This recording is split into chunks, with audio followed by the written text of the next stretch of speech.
በስመ አብ ወወልድ ወመንፈስ ቅዱስ አሐዱ አምላክ አሜን። እንደምን አላችሁ ወላጆች? ልጆቻችንን በኦርቶዶክሳዊ ስነ ምግባር ኮትኩቶ ለማሳደግ የመጽሐፍ ቅዱስ ትምህርት ወደር የለውም። ይህ የሕይወት ቃል ለብዙዎች እንዲዳረስ ላይክ እና ሰብስክራይብ በማድረግ ቤተሰብ ይሁኑ። እናመሰግናለን። ልጆች እስኪ አይናችሁን ጨፍኑ። አሁን ራሳችሁን በጣም ረጅም በሆነ ተራራ ግርጌ አድርጋችሁ አስቡ። አየሩ ቀዝቃዛ ነው፣ ነፋሱ ይጮኻል፣ ከላይ ደግሞ ደመና ተራራውን ጋርዶታል። በዚህ ተራራ ላይ አንድ ታላቅ ምስጢር ተደብቋል።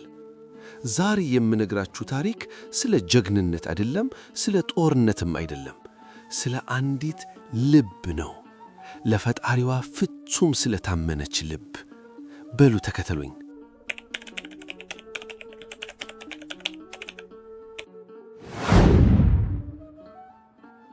በድሮ ዘመን አብርሃም የሚባል የእግዚአብሔር ወዳጅ ነበር። አብርሃም ልጁን ይስሐቅን ሲያየው ነፍሱ በደስታ ትሞላለች። ይስሐቅ የአብርሃም የዓይን ማረፊያ ነበር። ነገር ግን በአንድ ድንግዝግዝ ምሽት እግዚአብሔር አብርሃምን ጠራው።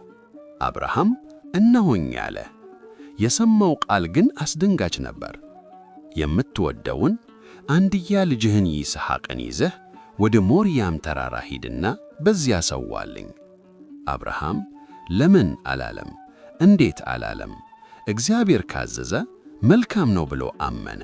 ፀሐይ ከመውጣቷ በፊት አብርሃም ተነሣ፣ ይስሐቅን ከሰከሰው። ልጄ ተነስ፣ ለእግዚአብሔር ልንሰግድ እንሄዳለን አለው። አህያቸውን ጫኑ፣ እንጨቱን ሰነጠቁ። 1 ቀን ተጓዙ፣ ፀሐይ አቃጠለቻቸው። 2 ቀን ተጓዙ፣ እግራቸው ደከመ። 3ኛው ቀን ሲሆን አብርሃም ያንን የተቀደሰ ተራራ ከሩቅ አየ። አገልጋዮቹን እናንተ እዚህ ቆዩ፣ እኔና ልጄ ሰግደን እንመለሳለን አላቸው። እንመለሳለን። ይህች ቃል የአብርሃም ታላቅ እምነት ነበረች። ተራራውን እየወጡ ሳለ ይስሐቅ አባቱን አባቴ ሆይ አለው። አብርሃምም ልጄ እነሆኝ ሲል መለሰ። ይስሐቅም እሳቱና እንጨቱ ይኸው አለ፣ ለመሥዋዕት የሚሆን በጉ የት አለ ብሎ ጠየቀ።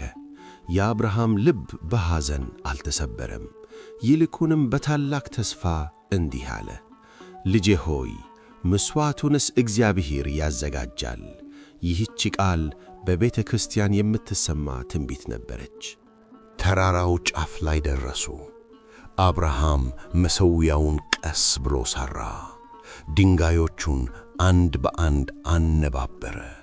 ይስሐቅ እውነቱን ሲረዳ አልሸሸም። አባቴ ሆይ እሰረኝ አለ። አባቱንና ፈጣሪውን ስለወደደ ታዘዘ። አብርሃም ቢላውን አነሣ። ሰማይና ምድር ትንፋሻቸውን ዋጡ። መላእክት በአድናቆት ተመለከቱ። ልክ ቢላው ሊወርድ ሲል ድንገት አብርሃም አብርሃም የሚል ድምፅ ተራራውን አንከተከተው። በልጁ ላይ እጅህን አታንሳ፣ አንድያ ልጅህን ለእኔ አልከለከልክምና አሁን እግዚአብሔርን እንደምትፈራ አወቅኩኝ። አብርሃም ቀና ሲል ቀንዶቹ በቁጥቋጦ የተያዙ አንድ በግ አየ። ይስሐቅን ፈታውና በጉን በልጁ ፋንታ ሰዋው። ያ ተራራ እግዚአብሔር ያዘጋጃል፣ ያዌ ይርኤ ተብሎ ተጠራ። ልጆች ከዚህ ድንቅ ታሪክ 3 ታላላቅ ትምህርቶችን እንውሰድ። 1. እግዚአብሔርን ማስቀደም። አብርሃም ከሁሉ በላይ እግዚአብሔርን ስለወደደ እግዚአብሔር ደግሞ ሁሉንም ነገር መለሰለት። እናንተም በትምህርታችሁና በሕይወታችሁ ፈጣሪን ካስቀደማችሁ የጎደለውን እርሱ ይሞላል። 2. ታዛዥነት በረከት ነው። ይስሐቅ ለአባቱ በመታዘዙ የብዙ ሕዝብ አባት የመሆን በረከትን አገኘ። ወላጆቻችንን ስንታዘዝ በረከት ይከተለናል። 3. የክርስቶስ ጥላ። ይስሐቅ እንጨት ተሸክሞ ወደ ተራራው መውጣቱ ጌታችን ኢየሱስ ክርስቶስ መስቀል ተሸክሞ ለእኛ ሊሞት ወደ ጎልጎታ የመውጣቱ ምሳሌ ነው። በጉ በይስሐቅ ፋንታ እንደታረደ ኢየሱስም እኛን እስከ መስቀል ሞት ድረስ ስለወደደን ራሱን አሳልፎ ሰጠ። እንግዲህ ልጆች በሚቀጥለው ጊዜ አንድ አስቸጋሪ ነገር ሲገጠማችሁ እግዚአብሔር ያዘጋጃል ማለትን አትርሱ። ልጆች ቪዲዮውን ስለተመለከታችሁ በጣም ደስ ብሎኛል።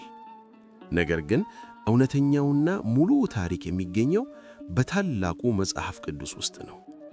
ይህን ድንቅ ታሪክ በዝርዝር ለማንበብ የኦሪት ዘፍጥረት መጽሐፍ ምዕራፍ 22ን ከወላጆቻችሁ ጋር ሆናችሁ እንድታነቡ በልዑል እግዚአብሔር ስም እጋብዛችኋለሁ። የአባታችን የአብርሃም እምነት፣ የይስሐቅ ታዛዥነት በሁላችንም ላይ ይደር። አሜን።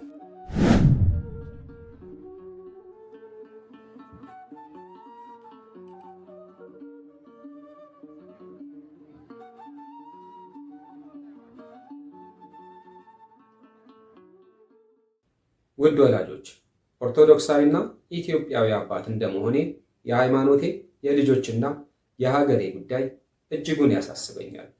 እርሶም እንደኔ የሚያሳስበው ከሆነ ከፈጣሪ የተሰጠንን ኃላፊነት ለመወጣት ያስችለን ዘንድ ይህንን የመጽሐፍ ቅዱስ ትምህርት ሼር ያድርጉ። እሱ ብቻ አይደለም፣ ከልጆ ጋር አብረው ይመልከቱ፣ ያንብቡ፣ ይወያዩ። ሐሳብ አስተያየቱን ደግሞ በኮሜንት ያጋሩ። በህብረት ከፈጣሪ የተሰጠንን ኃላፊነት ለመወጣት ጥቂትም ቢሆን ጥረት እናድርግ። ወስብሐት ለእግዚአብሔር። አቤት ያንተ ሥራ እጹብ ያንተ ሥራ፣ አቤት ያንተ ሥራ አያልቅም ቢወራ።